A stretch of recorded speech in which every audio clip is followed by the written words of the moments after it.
नमस्कार दोस्तों। देखिए, बढ़िया तेजी मिली है आपको नीचे से। जहां से मैंने बाई बोला था वहां से निफ्टी लगभग 80-90 पॉइंट ऊपर है। 17,100, 105, 103 कुछ ऐसा चल रहा था। और डे का लो आपको एसएल बताया था 20 से 22 पॉइंट नीचे। सिमिलरली बैंक निफ्टी पे भी 38,500 और 36,500 से बाई, डॉट नीचे से बाई बताया आपको, डॉट नीचे से। तो इसीलिए मैं बोल रहा था आज सेल नहीं, आज बाई का ट्रेड ही बनता है। ठीक है, या तो सुबह जब 250 क्रॉस कर जाता तब हम बाई कर सकते थे, या फिर नीचे जैसे मैं आपसे बात कर रहा था कि 17,000 17,100 के बीच में रिवर्सल जोन है। ठीक है, रिवर्सल जोन है। तो वहां पे जहां से दिखेगा मार्केट रिवर्स होने की कोशिश कर रहा है, वहां से बाई करेंगे और वहां से बढ़िया मार्केट ऊपर की तरफ है। ठीक है, अब आ जाइए भैया, कल क्या करना है। तो अगर ये क्लोजिंग 17,200 के ऊपर दे देता है तो आप अपना कैरी कर सकते हैं पोजीशन को। ठीक है, अब पोजीशन कैरी करने का मतलब सेम वीक वाला जो करेगा उसके तो भैया निर्मल बाबा का उसको आशीर्वाद चाहिए, तभी उसकी प्रॉफिट बन सकती है जो सेम वीक का अगर करता है। ठीक है, अब सेम वीक का करते हैं तो फिर हीरो जीरो के लिए तैयार रहिएगा। जैसे मैंने 17,000 की आपको पुट कैरी करने के लिए दी थी, बताई थी, रिकमेंड करी थी, तो वो हीरो जीरो थी, प्योर सट्टा, प्योर लॉटरी लिख के आपको बताया था। तो वीकली सीपी आप जब भी कैरी करें, इट इज ऑलवेज लॉटरी। उसमें जीरो होने के लिए तैयार रहिए, उतना ही पैसा लगाइए। ठीक है, अब 17,200 के ऊपर एक क्लोज करता है तो आप बाई कर सकते हैं। जो स्टॉक मैंने बताए थे सारे स्टॉक बढ़िया भाग रहे हैं, अच्छा कर रहे हैं, और नीचे की तरफ से ऊपर है। 15,050 क्रॉस कर चुका है स्कॉट्स। आपका एम्फेसिस मैंने वहीं पे दिया था क्योंकि वो उसके आसपास ही ट्रेड कर रहा था, लो के आसपास ही था, वहां से वो भी ऊपर की तरफ है।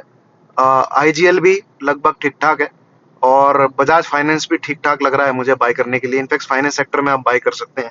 बैंक में एचडीएफसी बैंक 1400 का एसएल लगाइए, उसको भी आप बाय कर सकते हैं। इस अप्रैल सीरीज की बात कर रहा हूं मैं, इस अप्रैल सीरीज की। ठीक है, और आईजीएल अगर आप बाई करें तो मई की सीरीज में बाई करेगा, क्योंकि वो उसका स्ट्रक्चर ठीक है। 10 ईएमए, 20 ईएमए, 50 ईएमए, इन तीनों के ऊपर ट्रेड कर रहा है, और एक हेड एंड शोल्डर टाइप का पैटर्न है। अगर उसका ब्रेकआउट आता है तो वो बढ़िया पैसा दे सकता है, बट उसका ब्रेकआउट आने में हो सकता है 4-5 दिन लग जाए उसको।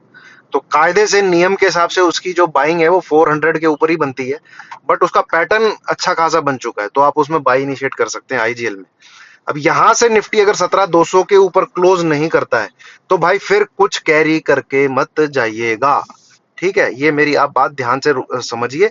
अब और सेल साइड की पोजीशन अब नहीं लेनी है, यहाँ से बाय ही करके जाना है अगर 17,200 के ऊपर क्लोज करता है। ठीक है, यहां से अगर ये जैसे दोबारा गिर रहा है अभी 17,077, 76, इसके नीचे यहाँ पे आके, तो भैया फिर ठीक नहीं है मार्केट बाई साइड के लिए, मैं आपको सीधा बोल देता हूँ।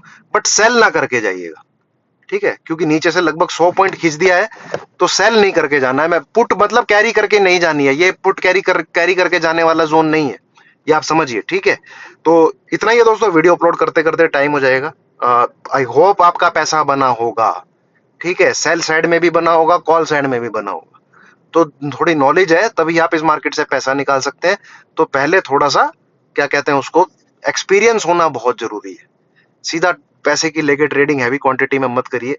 कुछ बेवकूफी होती है कि भाई जहां पे बाई करना है वहां पे आप सेल करते हैं, जहां पे सेल करना है वहां पे आप बाई करते हैं। मुझे कितने लोगों के मैसेज आए कि हमने तो पुट ले रखी है, 17,000 टूटेगा। अरे क्यों भैया 17,000 टूट, 17,000 से कितनी बार रिवर्स किया है। सपोर्ट एंड रेजिस्टेंस सीखिए, सपोर्ट एंड रेजिस्टेंस नहीं सीखोगे ये मार्केट कुछ नहीं है, सपोर्ट एंड रेजिस्टेंस है बस। ठीक है, चलिए दोस्तों, थैंक यू वेरी मच।